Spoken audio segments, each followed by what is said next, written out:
Well, as Joseph mentioned, rain and high winds were back for a second night yesterday. Hundreds of Xcel Energy crews were out on the ground during the day. They were getting the power back on to tens of thousands of people. But after last night's storm, that number went into more than 100,000. And you really understand why when you see images like this one. Thank you to Sandra Wolfley. She sent us these photos from White Bear Township. You can see a big tree. They're hitting a camper and a garage there. Similar story in Coon Rapids. It's where we find our Barrett Leone this morning because, Barrett, when you talk about straight line winds, you see that damage behind you because you've mentioned before, you are 5'4". And when you see the roots of that tree uprooted just like that, it looks like a toothpick. Yeah, I mean, right? It clearly the tree had no chance against this wind. I mean, this root is huge. Again, I'm 5'4", much taller than me. You could practically camp underneath here. It's just huge. And this tree, 20, 30 feet long. No one was inside at the time. So good news there. No one was hurt. The tree did crash into an upper bedroom. That's what we're learning here from homeowners, friends of the homeowners. And neighbors were really shocked to wake up to this. But despite that, they say, hey, this is Minnesota. These things can happen. We knew it was coming. Like I said, me and my wife used to storm chase. I told you guys that before we got the cameras on.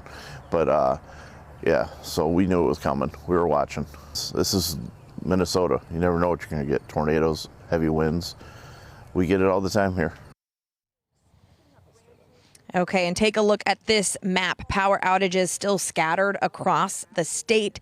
At last check, still more than 73,000 people without lights or AC this morning, making progress from that 100,000 people initially impacted by power outages. And according to this map, some cities won't have power back for another 2 days. Xcel tells us that restoration timelines will vary depending on the extent of damage, and crews won't know exactly what they're dealing with until they're on site.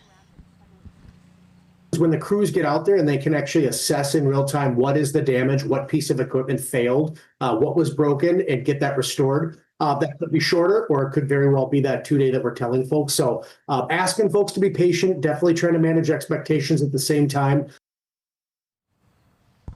Yeah, definitely will need to be patient today because between cleaning up situations like this one behind me and restoring power still to 73,000 Minnesotans across the state, it's going to be a busy day. But looking at this scene, I mean, it really is a good thing that nobody was hurt in this instance. So that is some good news here this morning.